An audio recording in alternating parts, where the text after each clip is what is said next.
Following the Bethesda Anniversary Edition re-release coming later this year, Bethesda have released a bunch more information and clarified a lot of confusion around this original announcement. Like what exactly the 500 pieces of new Creation Club content actually are.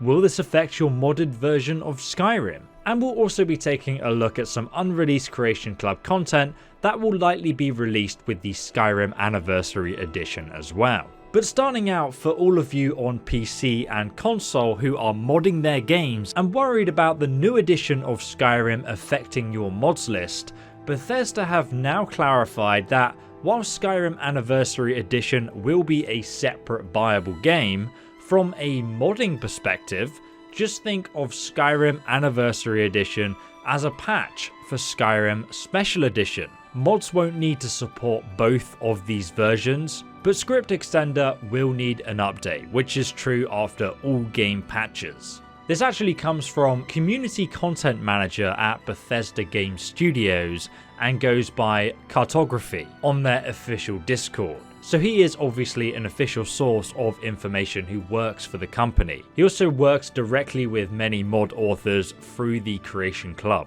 So in theory, all of your current mods for both PC and console will still function on the new edition of Skyrim Anniversary Edition. However, do expect some turbulence and updates in the first few weeks of launch. It hasn't actually been confirmed, however, if console users will get a mod memory limit update or not, though I kind of suspect that they won't, since that's more of an agreement with Bethesda and Microsoft and Sony as well. Though in the future, for Bethesda's future games, I truly think that modding and the Creation Club will be a part of it going forward as a monetizable model for the game. So I wouldn't be surprised to see Starfield, for example, have a bigger capacity for memory in that regard. Now, if you want to stay up to date with these stories, do subscribe to the channel. And if you're really keen, I've actually made an email newsletter that you can sign up to, linked below. But I only recommend signing up to the email newsletter if you're an avid viewer of my videos, since I'll be posting about everything I'm doing on a weekly or monthly basis. Bethesda has also updated their official website, further explaining that the new 500 pieces of Creation Club content are actually counting all the individual pieces of content. So for example, you could play through a quest that has 1 a sword, 2 a bow, 3 a spell, 4 a horse, and so on as rewards, and they'd each be counted as a separate piece of new Creation Club content. But damn, that's still a lot of stuff. A lot of new stuff that Bethesda is going to be adding into the game. And it gets more interesting because the Anniversary Edition of Skyrim includes Skyrim Special Edition and 74 creations. All 48 currently available and 26 to be released. These showcase over 500 plus individual elements such as quests, items, armor, houses, etc. Now, the most interesting takeaway of this is that the Skyrim Anniversary Edition is going to include 74 creations from the Creation Club. So does that mean if you buy the Skyrim Anniversary Edition, all of the Creation Club content is just included in the price? I'm not quite sure.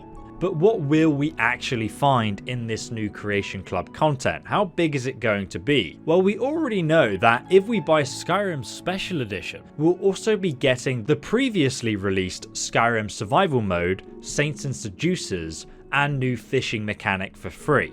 So does that mean all the other 26 new pieces of Creation Club content are going to be purchasable? That remains to be seen. Though the way the above post is worded, it does sound like all of this new content is just going to be included in the Skyrim Anniversary Edition, instead of individual purchasable pieces of content. That said, I do want to note that the gaming industry is moving towards games as a service, where developers support their games with additional buyable bits of content and updates throughout its lifespan. If you look at how much more money companies are making that do employ this payment model, like Grand Theft Auto for example, you'll start to understand why Bethesda has been trying to introduce paid mods over so many years now. It's simply an incredible business opportunity for them to monetize games like Skyrim, Fallout, and probably Starfield in the future. Back in an interview in 2020, when Bethesda had actually stopped releasing Creation Club mods for Skyrim,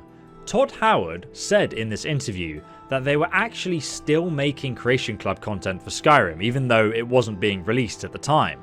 He also talks about how they were looking at systems that make the game feel endless, an ongoing life cycle or service, as it were. Success you've had with Fallout and Skyrim and Fallout 76, like the lessons you've learned, does that change how you design games? You're designing this knowing that people are going to play it for, you know, a much longer period of time, with or without mods, and obviously in this age of, you know, games being updated constantly as a live set. I'm not necessarily saying either Starfield or Elder Scrolls 6 are live service games, but like there is that expectation that games are going to evolve over time. Does that change how you start a project or how you tackle it in the early stages?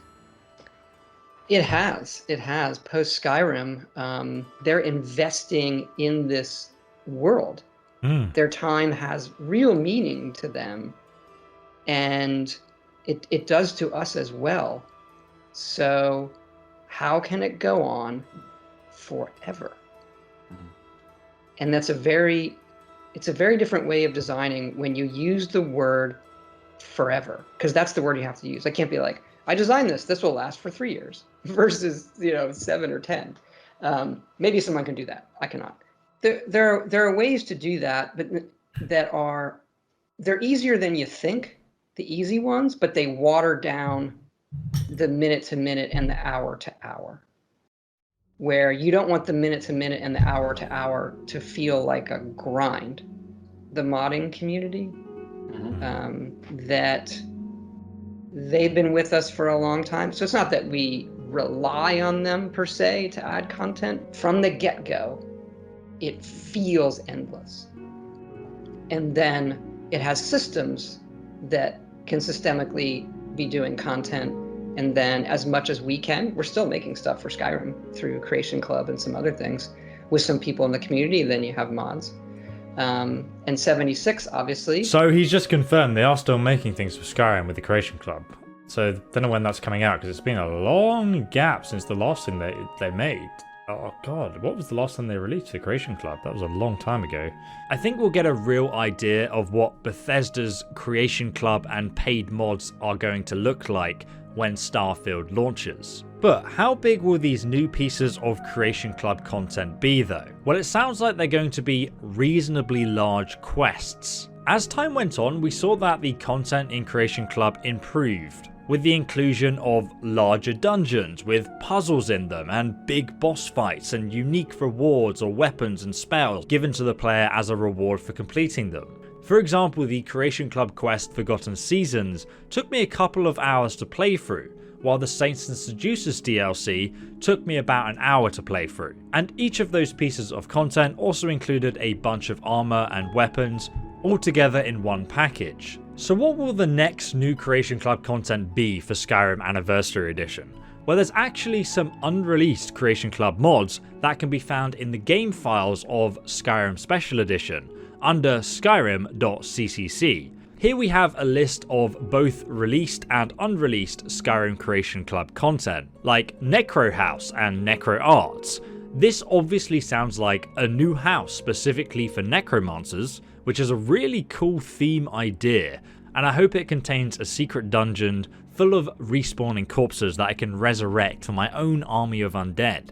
But also Necro Art, which kind of sounds like a group of new spells specifically designed for necromancers. Either way, I fully expect that we'll be seeing a new Skyrim Anniversary announcement trailer from Bethesda sometime soon, and I think this is going to tease some of the new Creation Club content, as well as this new graphical enhancement for the new console specifically, which we haven't really heard a lot about. To be honest, the announcement of Skyrim Anniversary Edition took pretty much the whole community by complete surprise. And now everybody is ravenous to hear more about these plans and what exactly this game looks like. So subscribe to stay posted, and if you are a keen fan of myself, do check out the emailing list as well. I'm also going to be streaming the new Hunt Showdown update later on Twitch. You can find a link to that below.